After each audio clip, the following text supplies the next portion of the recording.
Quando se considera as principais líderes de grandes empresas como Tim Cook, da Apple, Sundar Pichai, do Google, Elon Musk e Jeff Bezos, é comum associá-los ao controle mundial. No entanto, a realidade vai bem além, já que embora esses indivíduos exerçam uma forte influência em nossas vidas, a verdade é que 4 corporações operam de maneira discreta, influenciando o mundo. Um pequeno grupo detém um poder substancial dentro dessas corporações, e são essas pessoas que possuem o potencial de mudar positivamente ou negativamente a sua vida, muitas vezes sem que você perceba as transformações em curso. Essas 4 grandes corporações administram quase 24 trilhões de dólares em ativos, exercem influência considerável sobre políticas monetárias dos Estados Unidos e operam com escassa supervisão. Isso implica que têm ampla liberdade para realizar quase tudo o que desejam, estendendo seu poder não apenas para os Estados Unidos, mas também detendo uma participação significativa e grande parte das empresas europeias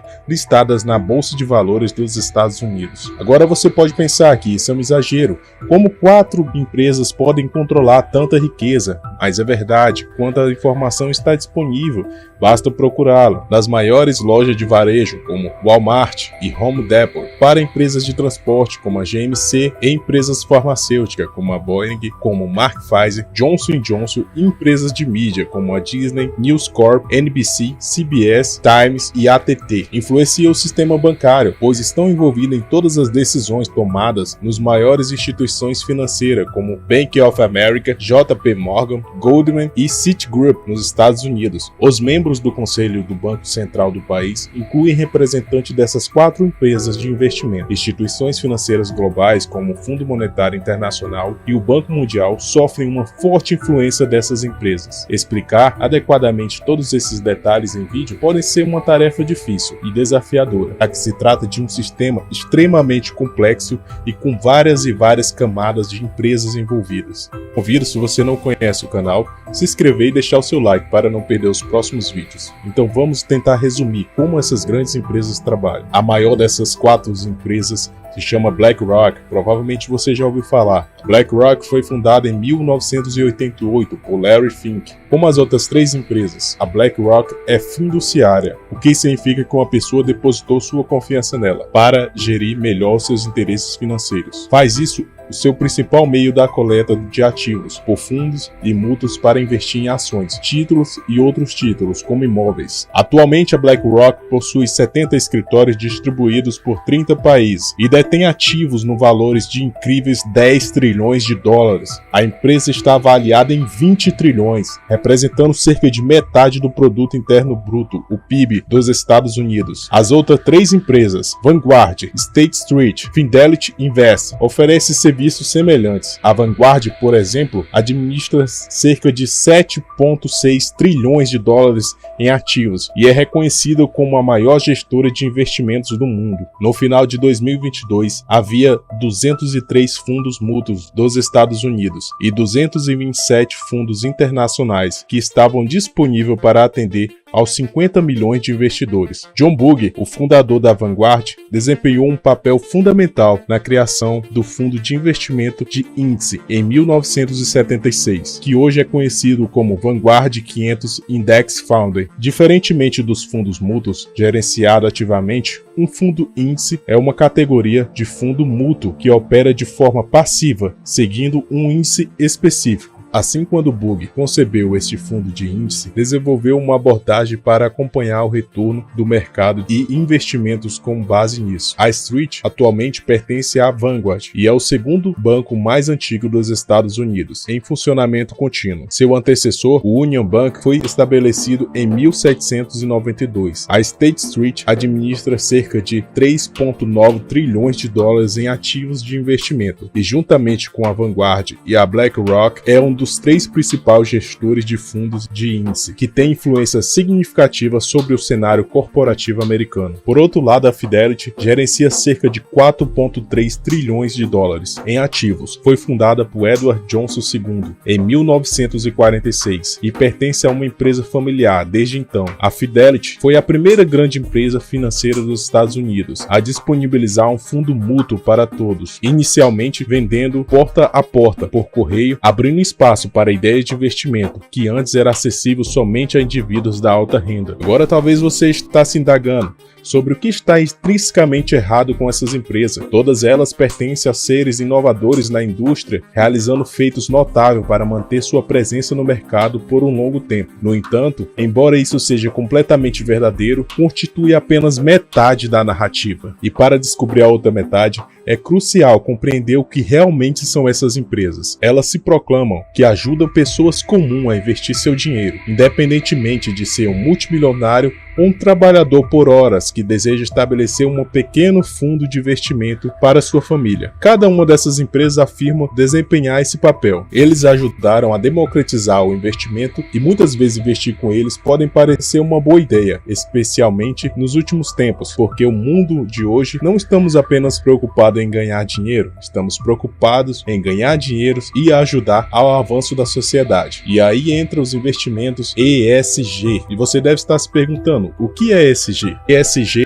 é uma sigla em inglês, que basicamente podemos classificar que é um conjunto de padrões e boas práticas que visam definir uma empresa socialmente consciente, sustentável, corretamente gerenciada. Trata-se de uma forma de medir o desempenho de sustentabilidade de uma organização. As mudanças climáticas representam uma ameaça e, portanto, investir em empresas que agravam esses efeitos é por si só um risco. Por outro lado, investir em empresas que se esforçam para reduzir esses riscos é consideravelmente um investimento sólido. Dar crédito a essas empresas por agirem de acordo com suas palavras é fundamental. Em 2001, a Vanguard, BlackRock e a State Street tiveram sucesso ao influenciar o conselho da ExxonMobil, instalando novos membros comprometidos em lidar com as mudanças climáticas. Não é uma bagunça tão saudável que essas empresas gostariam de fazer parecer, especialmente quando se trata de investimentos ESG. Cada uma dessas empresas é tão hipócrita quanto a Vanguard elogiar especificamente seus produtos de investimento ESG, ao mesmo tempo que possui 86 bilhões de empresas de carvão, tornando-se a maior investidora mundial nesse tipo de indústria. Percebeu o nível de hipocrisia? A empresa que cobra de você sustentabilidade é uma das maiores investidoras na indústria de carvão. Não acaba por aí. A principal investidora global na indústria, a BlackRock, é reconhecida como a maior investidora em combustíveis fósseis e no processo de desmatamento. A empresa mantém relações comerciais que se beneficiam e se envolvem em negócios como infratores dos direitos humanos. Um exemplo notável é o acordo estabelecido entre a BlackRock e o governo chinês, ao se tornar a primeira empresa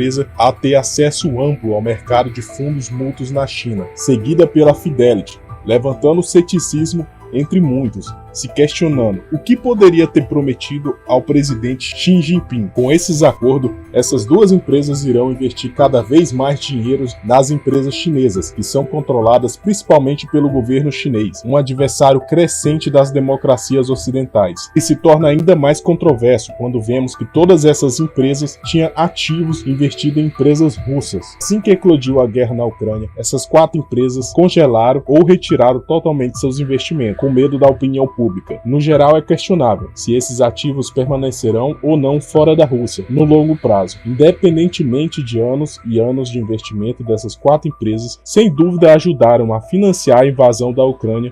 Mas no final, não importa se você acha que essas empresas estão fazendo bem ou mal, o que elas fazem é por interesse próprio. Elas estão repletas de conflitos e interesses. A BlackRock ucraniana está um dos líderes que tenta aconselhar o país sobre se reconstituir. Uma vez resolvido o conflito, isso pode parecer benevolente, mas nem tudo que reluz é ouro. Na realidade, a BlackRock está simplesmente a capitalizar uma guerra e que seus fundos ajudarão a financiar para que possa ganhar mais e mais dinheiro, sendo um dos pioneiros na nova Ucrânia. A família Johnson é responsável pela fundação Fidelity, também gerencia um braço de capital de risco que concorre com investimento da Fidelity. Isso implica que a família obtenha benefícios. Em essência, essas empresas, detentoras do poder imenso e controle significativo em nosso mundo, comunicam uma mensagem cuidadosamente elaborada sobre suas atividades, mas a realidade é muito mais complexa e problemática. Nenhum dos triunfos alcançados teriam sido viados sem o desenvolvimento de diversas tecnologias proprietárias e destinadas a impulsionar as estratégias de investimento. Um exemplo notável é a tecnologia Aladdin, da BlackRock, que desencadeou a utilização de tecnologia para minimizar riscos de investimento. A Aladdin gerencia aproximadamente 20 trilhões em ativos e prevê o resultado de cada investimento ao mesmo tempo, coletando informações e dados pessoais em todos aqueles que, de maneira consciente ou não, confiam o seu dinheiro a BlackRock. Essa tecnologia e outras similares são especialmente adequadas para investidores, ajudando a reduzir os custos e gestões de investimento, ao mesmo tempo aprimorando os retornos. Esse tipo de tecnologia é o que impulsiona empresas como a BlackRock, entre outras, concedendo a elas uma vantagem significativa ao aplicar suas estratégias de investimento em todas as empresas. Isso possibilita que investidores diversifiquem seus portfólios de maneira mais eficiente. Tecnologias como essas democratizam o investimento, permitindo que indivíduos com qualquer nível de riqueza possam se beneficiar de estratégias de investimento sólidas, e por isso que mais de 80% de todos os ativos investidos nas últimas décadas foram direcionados para essas 4 empresas. No entanto, essa evolução para tecnologias avançadas e o aumento de controle sobre ativos de investidores podem acarretar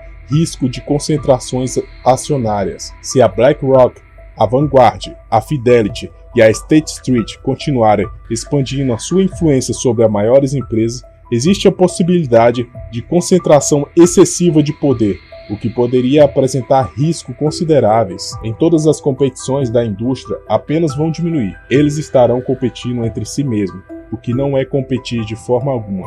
Isso leva a menos opções para os consumidores e a preços mais altos, pois podemos ver que isso está acontecendo no setor aéreo. Nos últimos 14 anos, as tarifas aéreas aumentaram em até 7%, porque há menos pressões das empresas para competir com BlackRock e Vanguard, que estão entre os 5 maiores acionistas do mercado aéreo. Mas não se trata apenas das empresas, trata-se das pessoas que as dirigem e são donas delas. As pessoas que tomam as decisões e puxam a alavanca e exercem tanto poder que você não pode imaginar. Começando com Larry Fink, o presidente, fundador e CEO da BlackRock. Ele começou um banco de investimento com sede em Nova York, onde passou a gerenciar um departamento de títulos da empresa. Infelizmente, sua carreira terminou quando ele perdeu seu departamento em 100 milhões após uma previsões incorretas sobre taxas de juros. Isso levou a concentrar o seu próximo empreendimento em investimento de gestões de risco. A BlackRock nasceu. Ele fundou a empresa em 1988 e a cresceu de 5 milhões para o inacreditável 8 bilhões em apenas 5 anos. Abigail Johnson é a CEO da Fidelity. Não construiu a empresa do zero. Ela é neta do fundador da Fidelity, Edward Johnson. Começou sua trajetória como analista e gestora de portfólios dentro da empresa,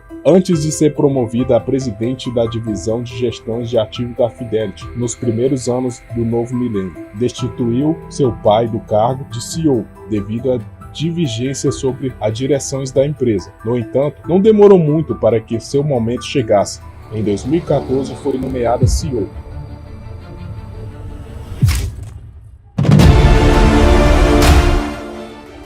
Provavelmente que não possamos fazer nada a respeito, visto que essas 4 empresas exercem uma influência substancial. Enquanto nos distraímos com rostos de celebridades em capas de revista ou em nossas redes sociais, esses líderes empresários atuam nos bastidores, controlando silenciosamente o futuro financeiro do nosso mundo. Quer gostamos ou não, eles têm o poder e o mundo na palma da mão. E se você não conhece o canal, convido a se inscrever e deixar o seu gostei. E até o próximo vídeo aqui no canal.